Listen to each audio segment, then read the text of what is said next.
く自分の使命を知りたいっていうふうに聞きますけれども、使命はみんなに必ずあるものですか？皆さんが言うところの使命というのは何を指すんでしょうね。生まれてきた意味。生まれてきた意味はもちろん全員にあります。使命、何か、なすこと。役割。何に対する役割なんでしょうね。我々が認識しているのは自分自身のルーツであるマスターソウル。このマスターソウルに対してはそれぞれ個々に大切な役割を持っています。ですけれど、時々、皆さん同士の会話を聞いていると、その役割というのは地球社会に対する役割と思っていらっしゃる方が多いように思うんですけれど、必ずしもそうではないということを皆さんにお伝えしなければならないと思います。この我々の魂が持っている役割は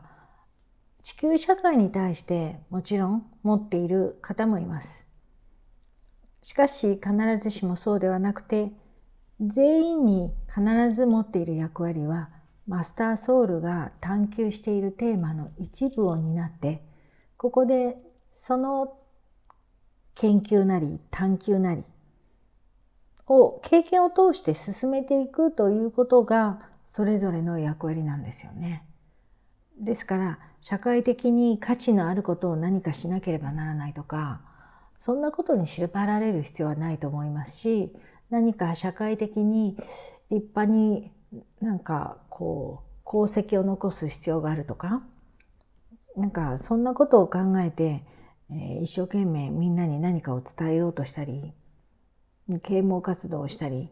そんな方もいらっしゃるように思いますけれども、もちろんそれが確かに魂の一つの計画としてあれば問題ありませんけれども、みんながみんなそれをしなければならないわけでは決してないんですね。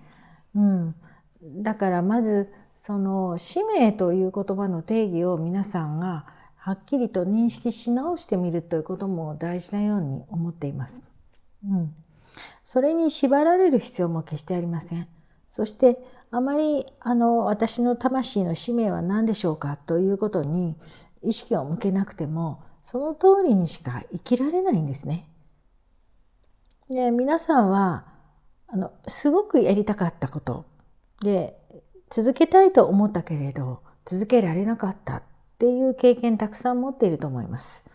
例えば子供の頃にピアノを習いたかったのにお父さんやお母さんが許してくれなかったとか、経済的な事情でピアノが買えなかったとか、いろいろな事情があって習いたいと思ったピアノが習えなかったとしたら、それは魂の計画通りなんです。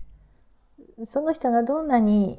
エゴの部分で人間としての意識がみんながやっているから私もピアノがやってみたいとか、あるいはテレビでものすごい素敵なピアニストの演奏を聞いたから見たから私もあんな風になりたいなんて思ってやろうとしても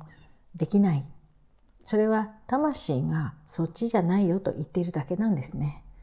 で、逆に対してやりたくもないのにやればみんなに認められてうまくいってしまうなんていうことも経験したことがあると思うんです。それは魂がやりたいと願っていて、魂の計画上に持ってきたことだからなんですよね。だから魂が一体何をさせようとしているのか、魂の目的は何か、ここに生きている目的は何なのか、そんなことを必死になって考える必要なんかないと思うんです。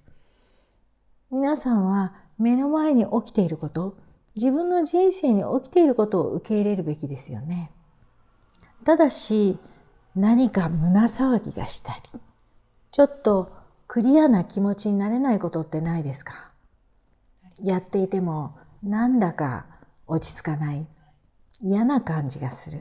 どんよりとした曇ったような心持ちになる。そんなことはおそらく魂が嫌だと言っていることなんです。でも本当は好きでないのに、不思議なことにやってみるとそんなに嫌じゃないとか、やっているとなんかすっきりした気分になる。とても大変なことで、やっていくことはとても苦しいことで、苦労だって頭では思っているのに、やってみるとびっくりするぐらいスムーズに進むこと。そんなこともあると思うんですよね。で、これらはみんなその人がどう考えているか、どう思っているか、そこに関係なく魂がやらせようとしているか、あるいはそれは違うよと知らせようとしているかによって、ちゃんと皆さんは正確にそれをキャッチしているんですね。だからなんとなく憂鬱な気分になる、嫌な感じがする、それから心が曇ってきてしまう、重い感じがする、そんなことはやめてしまった方がいいと思います。嫌いなことだけど、あるいはこれをやるには相当覚悟が必要だとか、チャレンジしなければならないと思っても、それは大変なことだって分かっていても、だけれどそれを決意することによって自分はものすごく今よりも大きくなれる、あるいは偉大な自分になれるような気がする、あるいは勇気は必要だけれども、その勇気を発動した自分に誇りを持てるようになりそうだ。そんなふうに思うことは胸を張ってどんどんやっていったら成功するに違いないんです。魂は皆さんを失敗させたり、最終的に不幸にするための計画は持ってきてないんです。それに従って素直に生きていけば、それはただ社会の価値観や概念には当てはまらないかもしれませんよ。社会が求めていることは全く違う。社会がむしろ認めてくれないことを魂はやろうとしているかもしれません。